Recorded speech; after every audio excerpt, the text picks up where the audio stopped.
چلے جائیں گے۔ خدایا آج میں 5 گناہ بتانے لگا ہوں، صرف 5 گناہ کہ جو گناہ آج ہمارے مسلمانوں کے اندر، میرے اہل محلہ کے اندر، ہمارے معاشرہ کے اندر، ہمارے مسلمانوں کی سرزمین کے اندر وہ 5 گناہ آپ کو عام ملیں گے۔ سب سے پہلا گناہ اللہ کی ذات باری تعالی کے ساتھ شرک نہ کرنا۔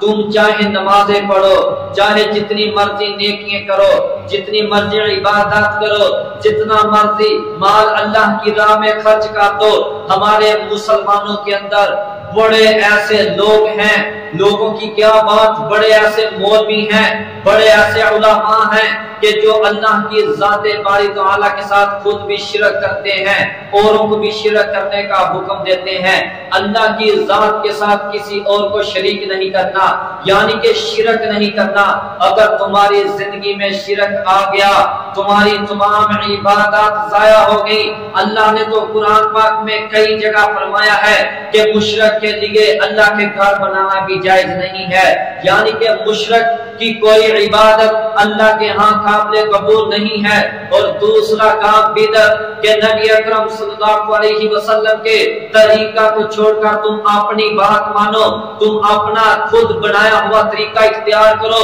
آج بھی ہم اپنی نمازوں کو دیکھیں، اپنے اعمال کو دیکھیں، اپنے عبادات کو دیکھیں، ہم اپنی نیکیوں کو دیکھیں کہ میں دیکھ رہا ہوں خدا کی قسم مسلمانوں کے اندر بڑے ایسے مولویوں نے ایسے طریقے ایجاد کرتے ہیں، ایسی عبادات، ایسی نیکیاں، ان نیکیوں کا، ان اعمال کا، عبادات کے ایسے طریقے، ایسی بدعات نہیں ایجاد کرتی ہیں کہ وہ لوگ ان پر عمل کر رہے ہیں۔ میرے بھائیوں، چند نماز پڑھو، کوئی بھی عمل کرو، اگر اس عمل کا طریقہ نبی اکرم صلی اللہ علیہ وسلم کے طریقے جیسا نہیں ہے تو تب بھی آپ کی نیکی عبادت ضائع ہو جائے گی۔ آج کے دور میں بڑے ایسے علماء میں نے خود دیکھے کہ جن کو پتا ہے کہ نماز سنت کے مطابق یہ ہے، یہ طریقہ سنت کے مطابق ایسے ہے، اور نبی اکرم صلی اللہ علیہ وسلم کا اس نیکی کا، اس عمل کا طریقہ ایسے تھا، لیکن وہ لوگ پھر بھی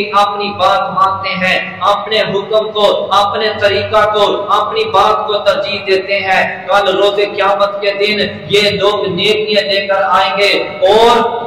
اللہ کے نبی صلی اللہ علیہ وسلم حوض کوثر پر اپنی امت کے لوگوں کو پانی پلائیں گے۔ اچانک ان ایسے بدعتی لوگوں کے درمیان ایک دیوار عائد کر دی جائے گی، پردہ عائد کر دیا جائے گا، دیوار بنا دی جائے گی کہ یہ لوگ اللہ کے نبی صلی اللہ علیہ وسلم کے ہاتھوں سے حوض کوثر کا پانی نہیں پی سکیں گے۔ اللہ سے اللہ کے نبی پوچھیں گے، اللہ یہ میری امت کے لوگ، اللہ فرمائیں گے اے میرے پیارے حبیب یہ وہ لوگ ہیں کہ تو ابھی دنیا سے گیا ہی تھا، ان لوگوں نے تیرے طریقے کو چھوڑ دیا، تیرے دین میں نئی بدعات، نئی باتیں ایجاد کی، لوگوں کو گمراہ کیا۔ میرے پیارے بھائیوں، پہلے نمبر پہ شرک، دوسرے نمبر پہ بدعت، اب تیسرے نمبر پہ آپ نے حقوق العباد کا خیال رکھنا ہے۔ حقوق العباد، ہم نمازیں تو پڑھتے ہیں، ہم نیکیاں تو کرتے ہیں، ہم عبادات تو کرتے ہیں، لیکن حقوق العباد کا خیال نہیں رکھتے۔ ادھر نماز پڑھ کر گھر جاتے ہیں،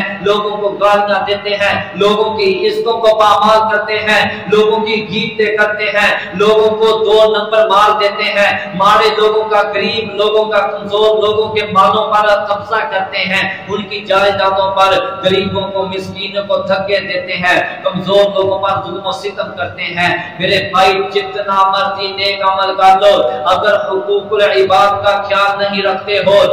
تمہارے ہاتھ سے، تمہاری زبان سے دوسرے لوگ محفوظ نہیں، اور کل تم روز قیامت کے دن آؤ گے، بڑی نیکیاں، آپ کی نیکیاں پہاڑوں کی طرح ہوں گی، لیکن آپ پھر بھی جہنم میں چلے جائیں گے، کیونکہ اللہ کے نبی صلی اللہ علیہ وسلم نے کہا تھا اے میرے صحابہ کرام تم کو پتا ہے مفلس کون ہے؟ صحابہ کرام کہنے لگے اے اللہ کے رسول جی مفلس تو وہ کہ جس کے پاس درہم نہیں، جس کے پاس سرمایہ نہیں، جس کے پاس روپیہ پیسہ نہیں، جو غریب ہے، جس کے پاس کھانے کے لیے کچھ نہیں۔ فرمایا نہیں، میری امت کا مفلس وہ ہے کہ کل روز قیامت کے دن نیکیاں لے کر آئے گا، اور